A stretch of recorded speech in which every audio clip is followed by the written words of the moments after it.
specs, rapid iteration, lots of interesting, cool features. They were back on track. You just can't forget about that little wobble. So if you ask someone who's been around long enough, what was peak OnePlus like?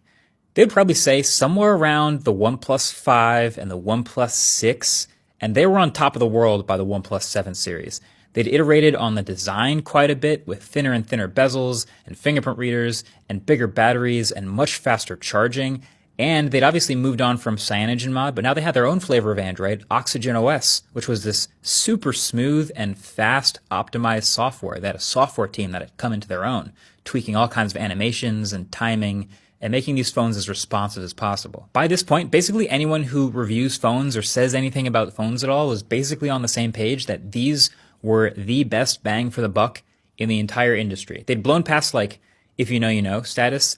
And it was literally like, if anyone is a smartphone reviewer or has a tech blog or weighs in about smartphones at all, everyone was like, yeah, these are some of the best smartphones. You can even see it in the titles of my reviews back then. The OnePlus 6 was right on the money.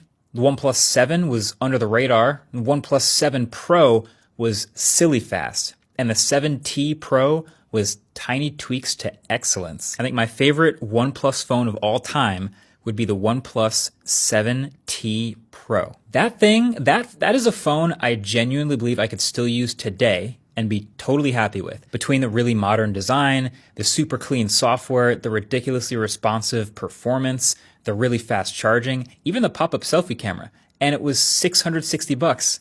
I remember so clearly I loved that thing. But even at this point, the masses are still not really buying these phones. And don't get me wrong, they're very successful, but with a niche, small audience, the early adopters, the people who will watch MKBHD smartphone reviews and then maybe pre-order one online. But most people are not doing that. Most people are right here, buying phones in carrier stores every 3 to 4 years, buying the safe option that's, pretty similar to their last option. And so if OnePlus could find a way to get from here to here, then they could finally do it. They could finally be the new company that comes along and actually breaks apart the duopoly, basically, that's been selling all the phones in the US the whole time, Samsung and Apple every year. Or they could be competitive in new markets and jump into India, where that's super fast growth. And they could actually scale up and be a big player from nothing. Maybe a carrier deal in the US will do the trick, or maybe a few commercials here and there. But be careful. Careful. Don't mess this up. The enthusiasts still like you. So here's the problem.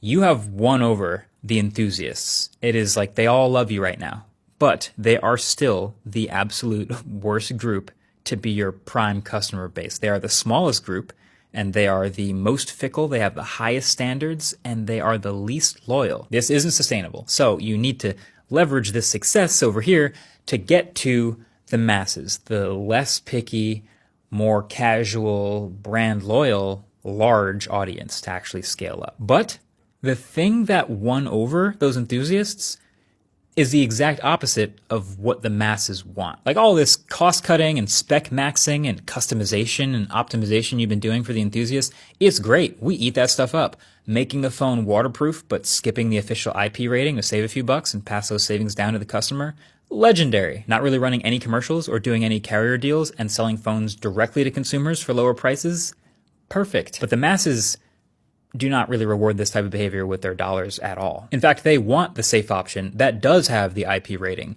the one that is on the shelf of the carrier store. So if you want to offer something that the masses actually want, that will be the exact something that drives the enthusiasts away. And every enthusiast brand, every single one, has this realization at some point.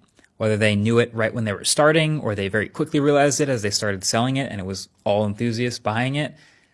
And some tried to make the transition smoothly and gracefully, like Asus with the ROG phone. Like the early ROG phones, the Republic of Gamers phones, were hardware-focused gaming enthusiast phones with extra high refresh rates and all of the gaming features and design. And then they slowly neutered it little by little and toned it down and had a less aggressive design and softened the edges and made room for more mainstream features like wireless charging. And that failed. Now the ROG phone is dead. You might also remember the Zen phone, which again, from Asus.